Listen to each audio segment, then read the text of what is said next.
ये इतना सूक्ष्म है एहसास इस परमात्मा का, इस निरंकार का, ये ब्रह्म ज्ञान इतना सूक्ष्म कि मुझे पता भी नहीं चलता कि कब मैं इससे दूर हो गया, कब मेरी दूरी इस सच्चाई से जो मेरे अंग संग,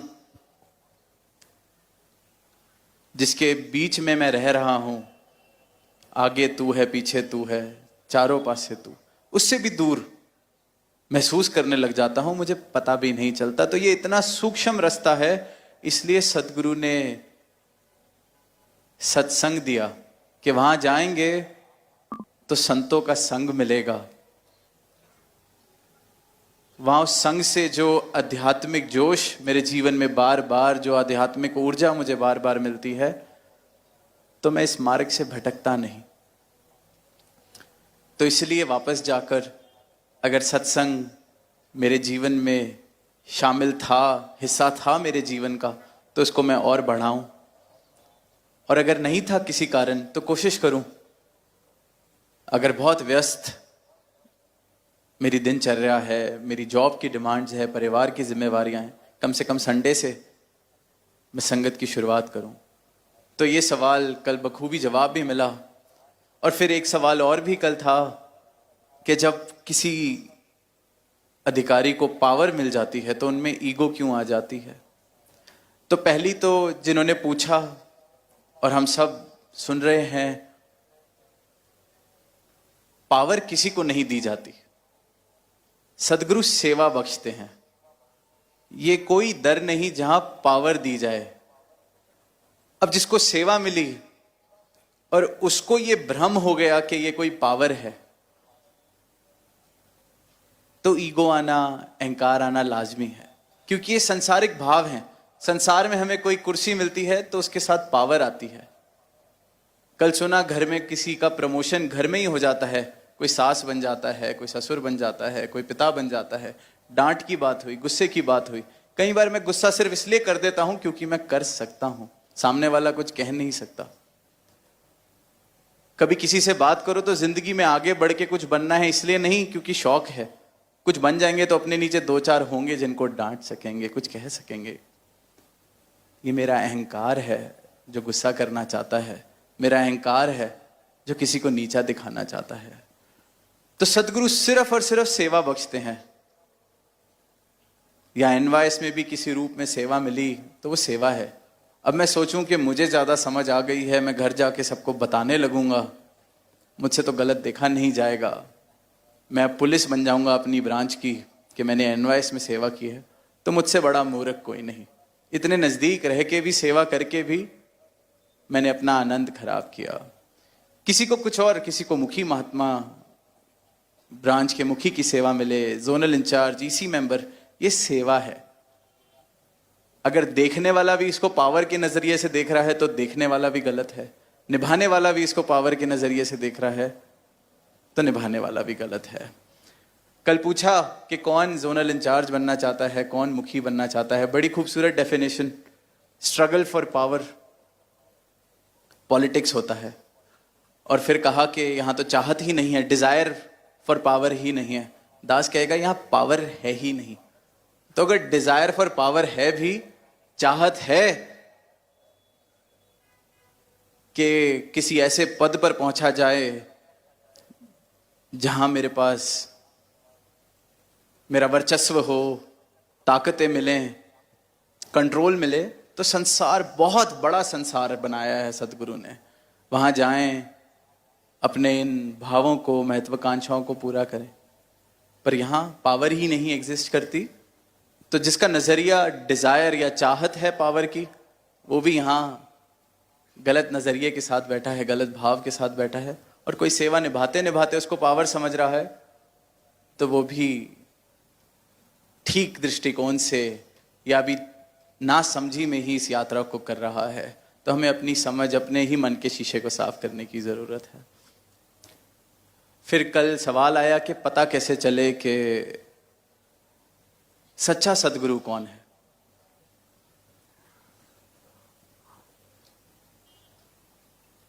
परमात्मा, अध्यात्म, धर्म के नाम पर डर और भ्रम फैलाना सबसे आसान एक तरीका है। सबसे आसान। किसी को बांध दिया जाए किसी सोच के दायरे में, ये नहीं किया तो ये हो जाएगा। शहर हो, गांव हो, कहीं से भी कोई आता हो, पढ़ा लिखा हो ना हो, परमात्मा के नाम का डर या भ्रमों का डर डालना सबसे आसान। और दुनिया में अक्सर देखेंगे कोई ना कोई किसी ना किसी चीज के साथ बांध रहा है। और यहां हमने पिछले 2 दिनों में देखा, सदगुरु ने सिर्फ और सिर्फ हमारे सारे बंधन तोड़े हैं। यहां तक कि जो हमने इनके दर पर आकर भ्रम बना लिए। सवाल आया वर्दी पहनने वाला, बड़ा आसान था जवाब देना कि बिल्कुल वर्दी में इतनी ताकत है, पहनिए। डर डाल सकते थे। सबको सेवा दल में भर्ती करना चाहते तो ये कह देते कि वर्दी पहनिए, सारे काम हो जाएंगे। पर सदगुरु सिर्फ और सिर्फ एक चीज, एक उद्देश्य से इस धरा पर आते हैं, वो है ब्रह्म ज्ञान के साथ इस मानवता को जोड़ने के लिए। और इस ब्रह्म को मनुष्य को बताने के लिए कि तू भी ये ब्रह्म है और जीते जी ब्रह्मलीन हो सकता है। हर एक बंधन को काटने के लिए सदगुरु आते हैं। ये परमात्मा के साथ मेरा भय का रिश्ता नहीं, डर का रिश्ता नहीं, प्रेम का रिश्ता स्थापित करते हैं। इसलिए ये सदगुरु हैं। अभी छोटी सी एक बात दास करेगा। हम सब ने देखा कि इस साल एनवाइस की हमने जैकेट्स पहनी है, इसका कलर सफेद नहीं है। और ये 12वां एनवाइस है। इससे पहले 11 एनवाइस हुए। या टी शर्ट थी वाइट, पंजाब में हुडीज थी वाइट। अब इंसानी बुद्धि, इंसानी सोच कैसे वक्त पर कैसे चलती है, हम सोच ले हमें बंधना पसंद है, हमारे मन को बंधना पसंद है। हम खुद ही सोच लेंगे वाइट के अलावा तो कुछ हो ही नहीं सकता, कोई कलर और कैसे हो। ये बहुत छोटा सा दास एग्जाम्पल ले रहा है। हम जिंदगी में किसी भी मोड़ पर देखेंगे। अभी बहुत बड़ा ऐतिहासिक सदगुरु ने एक स्टेप लिया, निरंकारी लावें। कितने वर्षों से सिर्फ पंजाबी में चल रही हैं। सदगुरु माता जी ने खुद आदेश दिया कि उनको हिंदी में ट्रांसलेट किया जाए, हिंदी वर्जन भी बनाया जाए। क्योंकि सतगुरु सिर्फ और सिर्फ इस सच के मैसेज को, सच की बात को, सत्य को इंसान तक पहुंचाना चाहते हैं। और देश काल के समय मुताबिक हम बहुत बार पढ़ते हैं इस बात को, बहुत बार दोहराते हैं, पर हर पल पर सदगुरु माता सुदीक्षा जी महाराज देश काल के समय मुताबिक हमें चला रहे हैं। और ये सतगुरु हैं। और जीवन में सतगुरु की कभी भी महत्वता पर सवाल उठे कि क्या जरूरत है, इसलिए है कि मुझे 2 दिन भी अगर अकेला छोड़ दिया जाएगा, मैं बंध जाऊंगा किसी ना किसी चीज से। ये मेरा स्वभाव है, मेरे मन का स्वभाव है। मैं वाइट टी शर्ट से बंध जाऊंगा कि नहीं, हरी कैसे हो सकती है। मैं इस बात से बन जाऊंगा कि अगर मैंने विवाह नहीं किया तो शायद परमात्मा से मेरा रिश्ता स्थापित नहीं हो सकता। अगर मेरी पर्सनल ओरिएंटेशन कुछ और है जो दुनिया से मेल नहीं खाती, तो शायद मैं परमात्मा के दर पर स्वीकार नहीं होऊंगा। 2 दिन भी सतगुरु से मैं दूर चला जाऊं तो किसी ना किसी भ्रम से खुद को बांध लेता हूं। तो सतगुरु की महत्वता यह है कि वो मुझे बंधने नहीं देते। मेरे भ्रमों से जो मैं हर रोज नए नए भ्रम बना लेता हूं, उससे मुझे आते हैं, छुड़ाते हैं और सिर्फ इस एक सत्य के साथ जोड़कर मुझे रखते हैं।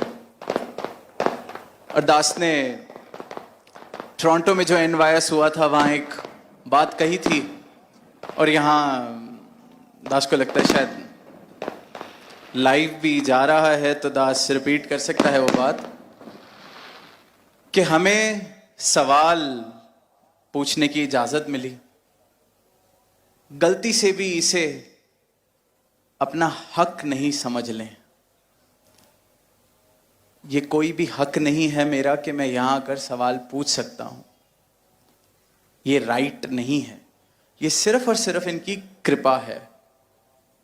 और सवाल भी इसलिए पूछे जाएं कि ये अध्यात्म जिस मार्ग पे मैं चल रहा हूं, भक्ति के मार्ग पे मैं चल रहा हूं, जितनी बाधाएं, जितने भ्रम हैं इस रास्ते में, वो हट सकें, खत्म हो सकें।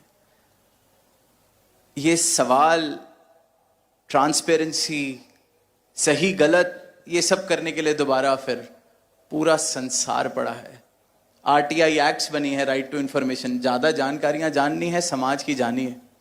यहाँ कोई भी हक नहीं, यहाँ हम समर्पण और समर्पित होने के लिए आए हैं, इस दातार, इस प्रभु को प्राप्त करने के लिए आए हैं, सदगुरु के चरणों में अपने आप को न्यौछावर करने के लिए आए हैं। लेकिन फिर भी ये ऐसा अवसर देते हैं, छोटी सी छोटी बात मेरे मन में अगर मुझे भ्रमित कर रही है, उससे मुझे निजात दिलाते हैं। और क्या प्रमाण देंगे कि ये सदगुरु हैं। तो अंत में दास बस यही कहेगा कि ये जो जीवन मिला है बड़े भाग से मिलता है। उसके बाद सदगुरु हमारे जीवन में आए हैं, ये तो रेयरेस्ट ऑफ रेयर केस है। तो अब इस बाजी को मैं हार ना जाऊं, इनके पास तक पहुंचकर भी इनसे दूर ना हो जाऊं। इतनी क्लैरिटी के साथ छोटी से छोटी या बड़ी से बड़ी बात को अगर मुझे बताया जा रहा है, समझाया जा रहा है, सिर्फ इसलिए कि मैं अपने जीवन का जो मूल उद्देश्य है उसे पूरा कर सकूं।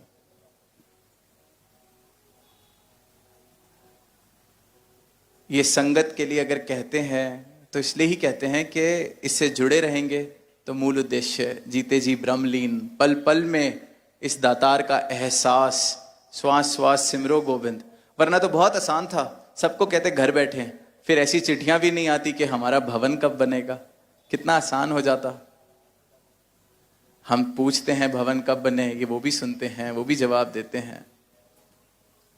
अगर किसी भ्रम में ही डालना होता है या संगत की कोई महत्वता नहीं होती, बड़े आसानी से कह सकते थे, इतनी व्यवस्था की जरूरत ही ना पड़ती। ये सेवा संभाले, वो सेवा संभाले, क्योंकि जरूरत है, आवश्यकता है।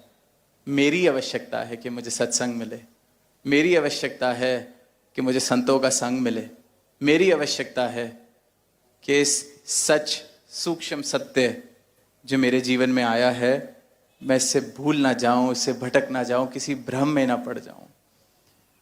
तो इन्हीं शब्दों के साथ दास इजाज़त चाहेगा और कल सबके दर्शन समागम पर भी होंगे।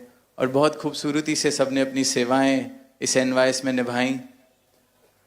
और ये सब तभी मुबारक है अगर हम अपना जीवन सदगुरु के उपदेश अनुसार, आदेश अनुसार, शिक्षाओं के अनुसार इस एक परम पिता परमात्मा के एहसास में बिताते चले जाएं। प्रेम से कहना